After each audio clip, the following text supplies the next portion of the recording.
Good morning, my dear student. Please subscribe our channel before watching this video. Now today we will discuss about chapter 6 of class 7th, and the topic is linear equation one variable. So many students have problem in this chapter, so I am going to make a separate video for you all.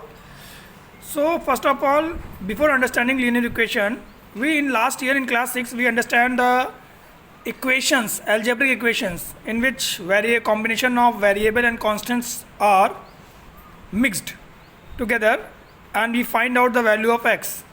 Similarly here, that type of similarity has been seen. So before going to the main topic, first we have to understand what about variables. So we already told that variable are the numbers whose values are not fixed.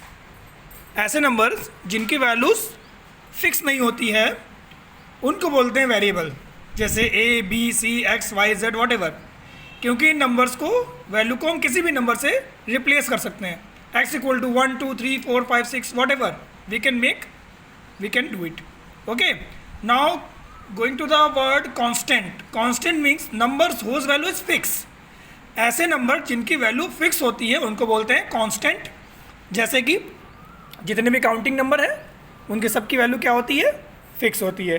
जैसे कि 1 2 3 4 whatever, all counting numbers are constant because their value can not be replace और change. Now a very important things, term. What is term?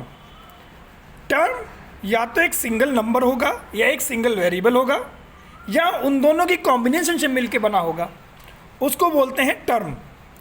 अब जो terms होते हैं कई सारे हो सकते हैं, 1 2 3 4 वॉट एवर, बट कैसे पहचानेंगे कि एक है कि दो है?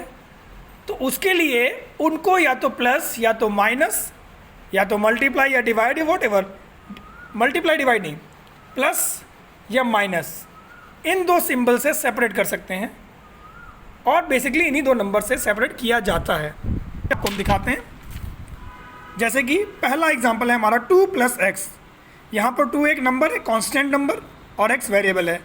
ये दोनों ही नंबर प्लस से अलग अलग हो गए, तो यानी कि 2 एक अलग टर्म हो गया, x अलग टर्म हो गया. तो यहाँ पर कितने टर्म हैं? 2.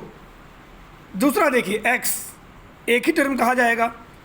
तीसरा है केवल 3, तो ये भी एक ही टर्म कहा जाएगा. चौथा टर्म है 5y, ये कॉम्बिनेशन है वेरिएबल और कांस्टेंट का, तो इसको भी क्या कहा जाएगा? टर्म, यानी सिंगल टर्म. इसमें आइए, यहाँ पर 3x combination of constant variable और कांस्टेंट, तो ये अलग अलग हो गए. तो इसका मतलब क्या हुआ? ये हो गए कितने टर्म? एक टर्म, दो टर्म. अगर हम कुछ और लिखें, suppose 3x plus 4x plus 7 plus 4, कितने टर्म हुए? 1 2 3 4, और ये सब प्लस सिंबल से अलग अलग सेपरेट हैं. तो कितने टर्म्स हुए? 4. तो जो भी टर्म्स हैं वो या तो सिंगल नंबर होंगे या सिंगल वेरिएबल होगा या उन दोनों का कॉम्बिनेशन होगा या और उनको अलग अलग किया जाता है प्लस या माइनस सिंबल से, वो अलग अलग भी होते हैं. ठीक है. आती है इक्वेशन की. तो कोई इक्वेशन एक मैथमेटिकल स्टेटमेंट होता है जो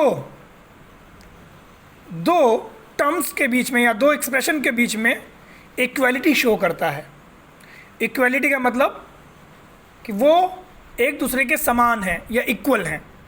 जैसे कि इस इक्वेशन को देखिए, ये एक इक्वेशन है x + 3 = 8, वेरिएबल कांस्टेंट कांस्टेंट के इक्वल.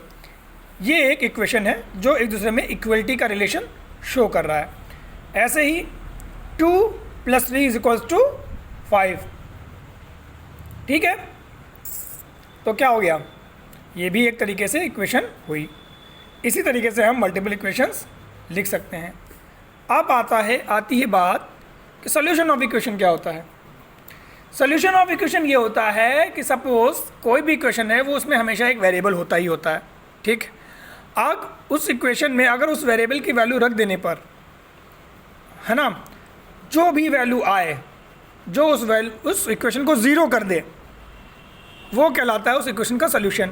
या उसको सॉल्व करने पर उस वेरिएबल की जो भी वैल्यू निकल कर आए वो होता है उसका सॉल्यूशन। सपोज़ यहाँ पर एक इक्वेशन दी हुई है 2x + 5 = 35। यहाँ से +5 को, जो कि लास्ट ईयर 6th क्लास में हम लोगों ने पढ़ा था, x की वैल्यू फाइंड करने के लिए, ये इक्वल में कि इस तरफ में प्लस का है, जब उधर जाएगा तो क्या हो जाएगा, माइनस का।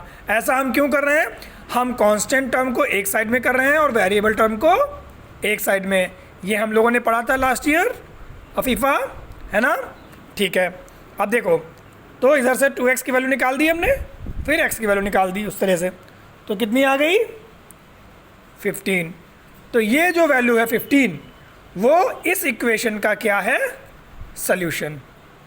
ठीक है, अब आते हैं हम लोग मेन टॉपिक्स, जिस पे कल के क्वेश्चंस किसी को समझ में नहीं आए। अब इस टॉपिक को ज़रा ध्यान से समझिए।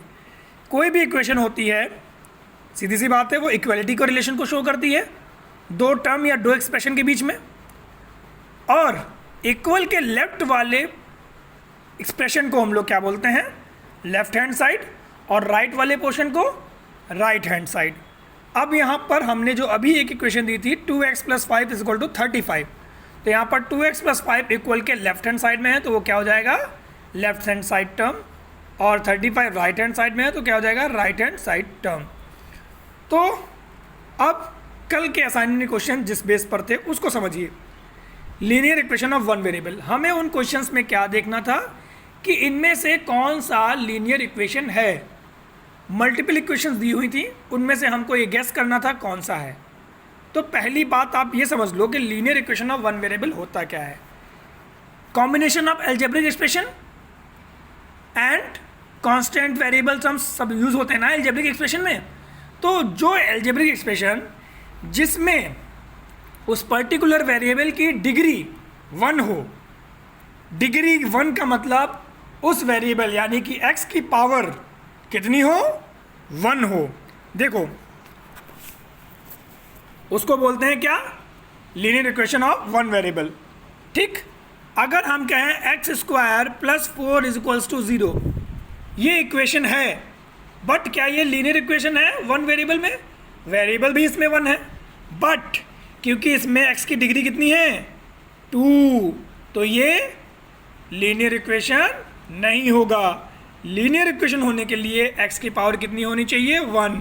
अगर हम कहें x + 4 = 0, तो ये है लीनियर इक्वेशन, बट ये लीनियर इक्वेशन नहीं होगी। अगर हम लिखें x² + x + 3 = 0, तो ये भी लीनियर इक्वेशन नहीं होगी, क्योंकि यहाँ इस पूरी इक्वेशन में x की सबसे बड़ी पावर या डिग्री क्या है, 2, तो ये लीनियर इक्वेशन नहीं होगी। x की डिग्री 1 होनी चाहिए, प्लस में माइनस वाला भी नहीं चलेगा। सपोज अगर ये लिखा हुआ x की पावर -1 + 4 = 0, तो ये भी नहीं होगा। x की पावर 1 होनी चाहिए, वो भी प्लस में। ठीक है, अब इस कॉन्सेप्ट पे बेस्ड क्वेश्चन हमने दिए हैं। जिन जिन इक्वेशन में x की पावर 1 होगी वो होंगे लीनियर इक्वेशन, जिनमें भी x की पावर 2, 3 या -1 या -2 या 1/x में है, वो इक्वेशन लीनियर इक्वेशन नहीं होंगी। ओके बच्चों, ठीक है, ना समझ में आए तो बताना।